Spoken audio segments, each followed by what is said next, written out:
What he was a guy who showed up every day, who at practice, in games, in the meetings, whatever, he gave you everything that he had. There was just something about him that you knew that not only was he going to be a really good basketball player, but he was also going to be a winner, and that's kind of what he stood for. Nobody outworked him. Nobody loves the game more than he does. Nobody was in the gym more than he was. He's always been a very well-rounded basketball player. He's always been a good free throw shooter. He's always had a high field goal percentage. He's always been able to play off of instincts and use his quickness and his speed.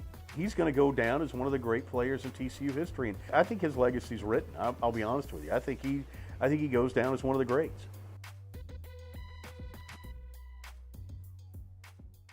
It took just 12 games for Kyan Anderson to enter the starting lineup at TCU. He would remain a starter for the next 118 consecutive games, setting a new TCU career record. Over the last 4 seasons, Anderson was TCU basketball. He was the glue for a program that was experiencing a monumental shift in the college basketball landscape. Which brings us right here to the Wilkerson Greatness Activity Center, the temporary home for TCU basketball during Kyan Anderson's senior season, while the Daniel Meyer Coliseum undergoes massive renovations on campus. It's almost fitting that his career came to an end in this building, but to understand why, we're going to have to go back. Anderson's basketball career really took off right here at North Crowley High School, just 7 miles from the TCU campus. The difference between Kyan Anderson, because there's been so many really, really good basketball players that have come through North Crowley High School, is Kyan was probably the most prolific winner that we've ever had here. When you talk about a state championship his freshman year and then 3 straight regional tournaments, no team he was on ever lost a home basketball game while he was here. No team that he was on ever lost a district basketball game while he was here. I mean, the kid just won. And every time that, regardless of the group that was around him, he was a winner on that group. Playing early against, some of the top competition like, Willie Warren and guys like that. So for the most part, I just feel like it prepared me just to get through the tough times that were ahead of me. And not only did he play on a varsity team, but every day in practice, he played on a varsity team that was an eventual state championship team and a national consensus public school champion. That was one of those deals where it was really fun to watch a kid that age with as much ability as he had just try to kind of figure it out. Early in our practice and stuff, he would make passes that wouldn't get through. And you could just see it processing with him. Why didn't that pass get there? That pass could always get through. And, but he was playing with bigger and stronger and faster athletes. And, just to watch him and watch his game change throughout that year as he was adjusting his game to the athleticism at the level he was playing was really, it was really neat as a coach. Kyan Anderson is one of Fort Worth's own. After he finished at North Crowley, he chose to attend TCU over some larger and more tradition-rich programs such as Providence, USC, and Virginia. For Kyan, it was all about representing Fort Worth, staying close to home, and getting to play in front of his friends and family. That's the whole reason why I came and made my decision to come and stay here.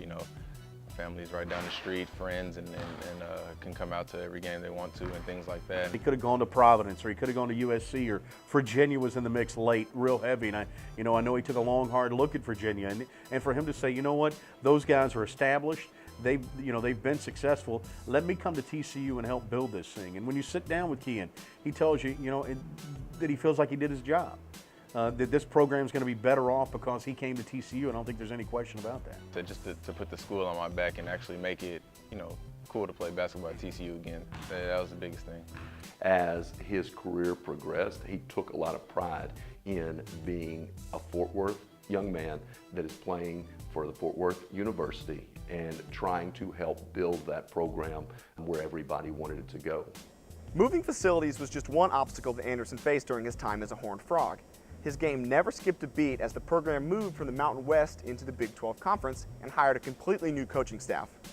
The way I was able to stay positive throughout everything that, the program has been through, just with the coaching changes, the conference changes, you get a lot of people that are shut down or give up or, try to play somewhere else or something like that. So I guess just sticking with it and pretending through everything. I think the transition from Jim Christian to Trent Johnson was really important for Kyan. I think that grew him up a lot, I'll be honest with you. I think the demands, the accountability, what Trent expected from him, I think helped Kyan as much as anything. It didn't give me enough time to just settle and think about the situation when it was happening, so it was more of just, just make a decision off the fly what I wanted to do as far as, Coach Christian leaving and things like that. It's definitely something just to move on from. And just as far as the conference, I just felt like it didn't matter where I was playing at it. I was going to play the same brand of basketball wherever, so as far as just the opportunity to play in the Big 12, it being, more competition and things like that, and I felt like it worked out for the best. Jumping up from the Mountain West level of competition to the Big 12 level of competition, he had to continue to improve his entire game to be able to compete at the levels that they were asking him to compete at. The fact that he did stick through thick and thin, and a lot of thin, at TCU, unfortunately. I mean, there was a lot of things that didn't go his way, a lot of decisions that were made that were out of his hands. As a fan, if you want to go back and look on it, you would probably be disappointed to say, man, Kyan Anderson deserved better. To stick with TCU through coaching changes when the young man could have stepped back and put himself in a different situation if he wanted to. I think that just speaks the world of him as a young man, his character, his loyalty, and what has helped make him be as successful as he's been. Anderson was truly an all-around college basketball player. He finished his career in the top 10 in 13 different offensive categories at TCU, including points and assists, proving that he's not only a great scorer, but also that he could set up his teammates. Looking back, you don't necessarily keep track of what's going on in your head and things like that, but it's sort of like a wow, I did all of that type of situation. Definitely looking back, it's crazy that I could accomplish those things. He was a playmaker. It didn't have to be him that scored the ball. He was able to take and put defenses in a position where if they were going to stop him from scoring, then he was making a play for a teammate. He takes more pride in setting someone else up than he does in knocking down a three. He doesn't smile much on the floor. The expression doesn't change. But when he set a guy up, you could tell in his body language that he was proud of what he just did. And I think that says a lot about his game. I just love to play the game. I love to win. I'm a competitor.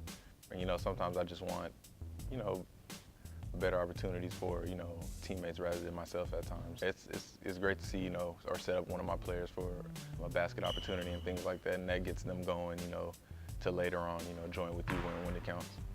Even his favorite memory as a Horned Frog centers around his teammates. Well, I definitely feel like when we beat Kansas at home. The TCU Horned Frogs, winless in Big 12 play, are going to beat the number 5 team in the country, Matt. Nothing short of amazing, really. The first Big 12 victory in history for the Horned Frogs of TCU. Their first ever win over a top 5 team. There'll be Raptors running in the streets of Fort Worth tomorrow. What an incredible upset tonight here at TCU. Just seeing the reaction of my teammates' faces and things like that after we beat them, and just the time that we had, and to get a good win like that, and just to feel how that feels was amazing. It will be difficult, if not impossible, to replace a player like Kyan Anderson. As he begins to prepare for the next level, one thing will remain certain. Anderson's name will forever be linked to TCU basketball history, just like how the TCU community will always remain close to his heart. I'd say I had a pretty successful career. I didn't really have too many goals besides just winning as much games as possible as I could, and try to come in and turn this program around. I felt like the progression that I've had when I first got here to now was a big step, and I did pretty good for myself. When you talk to other coaches around the league, when they talk about TCU, the first player they mentioned were Kyan Anderson, and that's why he drew so much attention. Maybe that's where you get the respect. Maybe it's not in being named all conference or all district or anything like that, but maybe it is in just how they guard you, and that's the ultimate respect. It was sort of just unreal for me, just how fast my whole career went. But just the community itself, the TCU community has been, positive with me and my family. Probably just the thanks and the love that I've gotten from, back from TCU. I owe it all to my family and the ones that's closest to me. They're the ones that really just keep me motivated to keep going and keep doing it. So. For Frogs of War on SB Nation, I'm Andrew Feltz.